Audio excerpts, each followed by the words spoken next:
नमस्कार शेतकरी बांधवांनो, एम.टी. वर्ल्ड टीव्ही या यूट्यूब चॅनलवरती तुमचं पुन्हा एकदा स्वागत आहे. राज्यातील 94 लाख शेतकऱ्यांनी खरीप पिकांसाठी 526 कोटी रुपयांचा विमा हिस्सा भरला होता.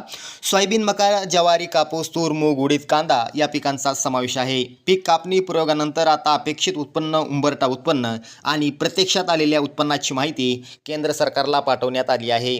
त्यावर कार्यवाही सुरू असून एप्रिल अखेरपर्यंत पात्र शेतकऱ्यांना पीक विम्याची रक्कम मिळणार आहे. राज्यात खरीप हंगामात मोठ्या प्रमाणावर मूग, उडीद, सोयाबीन, मका, कापूस, तूर अशा पिकांची लागवड होते. याशिवाय कांदा व अन्य पिके देखील असतात. राज्य सरकारने 1 रुपयात पीक विमा योजना बंद केल्यानंतर देखील तब्बल 94 लाख शेतकऱ्यांनी पीक विमा भरला होता. राज्यात सुमारे 50,000 ठिकाणी पीक कापणी प्रयोग पार पडले. त्यातून अपेक्षित उंबरठा उत्पन्न व प्रत्यक्षातील उत्पन्नाची माहिती संकलित करण्यात आली. राज्य सरकारच्या कृषी विभागानं ती माहिती केंद्र सरकारला पाठवली आहे. आता बघा मित्रांनो, खरीपामध्ये किती शेतकऱ्यांनी अर्ज केलेले आहेत, म्हणजे किती शेतकऱ्यांनी पीक विमा भरलेला आहे. त्यानंतर पीक विम्यापोटी आलेली रक्कम या ठिकाणी आपल्याला दाखवत आहे. या ठिकाणी तुम्ही बघू शकता, अर्जदार शेतकरी आहेत ते 94 लाख शेतकरी आहेत. शेतकऱ्यांनी भरलेला हिस्सा जवळपास 526 कोटी रुपये या ठिकाणी दाखवत आहे आणि राज्य व केंद्राचा हिस्सा या ठिकाणी 1860 कोटी रुपये दाखवत आहे. आता शेतकरी बांधवांनो बघा, आता ही जी काही संपूर्ण माहिती आहे ती केंद्राकडे पाठवण्यात आलेली आहे.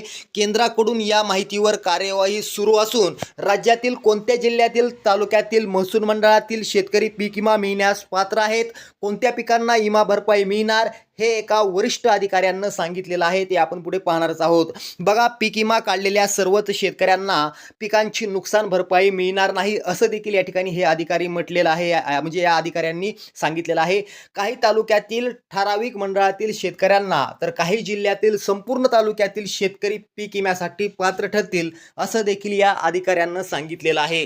आता बघा मित्रांनो, कोणकोणत्या जिल्ह्यामध्ये या पीक विम्याचं वाटप होणार आहे ते देखील आपण या ठिकाणी पाहूया. या ठिकाणी तुम्ही बघू शकता, सिंधुदुर्ग, कोल्हापूर, सांगली, सातारा, रत्नागिरी, सोलापूर, पुणे, ठाणे, रायगड, पालघर, बीड, लातूर, नांदेड, छत्रपती संभाजीनगर, परभणी, जालना, धुळे, नागपूर, नाशिक, अहिल्यानगर, धाराशिव, बुलढाणा, नंदुरबार, जळगाव, हिंगोली, वाशिम, अकोला, अमरावती, वर्धा, चंद्रपूर, यवतमाळ, गोंदिया, भंडारा आणि गडचिरोली या जिल्ह्यातील शेतकऱ्यांच्या खात्यावरती पीक विमा जमा होणार आहे. व्हिडिओ तुम्हाला कसा वाटला खाली कमेंट्स करा.